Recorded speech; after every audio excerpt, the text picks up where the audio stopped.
Hello and welcome back to yet another edition of PicKell's PicKell's on Outside the Huddle. I am JD PicKell from Coming for Herbert Street's Job, and I'm here to walk you through my top 3 must-watch games for college football this weekend. It's going to be a great one.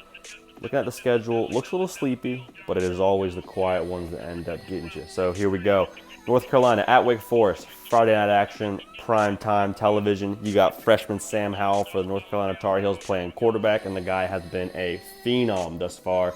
This North Carolina team is really just a different team from what they were a year ago. Mac Brown has given this team a new edge, and they're looking to keep that thing rolling as they go to Wake Forest, who really, we don't know enough about them. They've only played one game.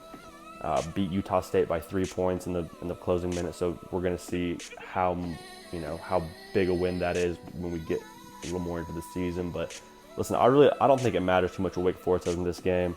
North Carolina, like I said, has a different edge. Sam Howell is a dynamic quarterback, and I think they get it done at Wake Forest. Next on the docket, we got number 24 USC at BYU.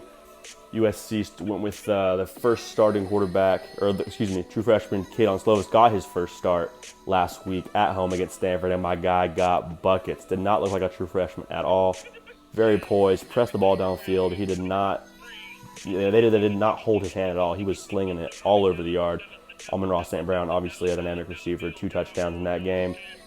On the other side of the field, you got BYU. Started out kind of slow with a loss with Utah. Obviously, Utah's a good team, but BYU got back on track last week against Tennessee. Tennessee is kind of a dumpster fire right now, but BYU beat them in overtime.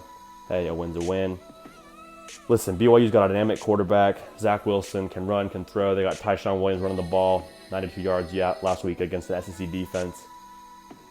Listen, this is going to be a good game, but I think USC just has too much firepower, and they have too much to play for with their head coach being on the hot seat at the beginning of this year. He doesn't look like he's on the hot seat right now. I mean, you wouldn't know with the 2-0 team, so I think they're going to keep playing well, save their coach's job. I think they get it done at BYU. Finally, college game day, or as they're calling it, College Ames Day from Ames, Iowa. Number 19, Iowa at Iowa State. Iowa State kind of stumbled out of the gate like BYU, except they got a win. Needed overtime to beat a University of Northern Iowa team.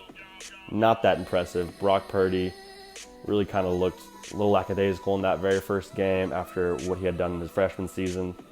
You know, there's a lot more expectations for him than what he has displayed so far, but after a whole bye week, I think that's really going to play to their favor. Iowa, obviously a good team, well-coached, hard-nosed, lunch pail, hard hat kind of program, but I think Iowa State just has too much at stake with game day coming to town. I mean, an intense atmosphere, a lot of excitement obviously around this program.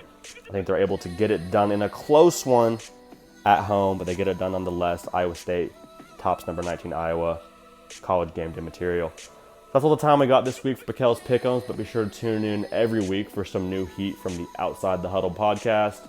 Listen, we're serving them up all year long, so make sure you don't miss a thing and get to listen to this podcast and get to getting all these picks. All right, Ryan and Shay, back to you guys.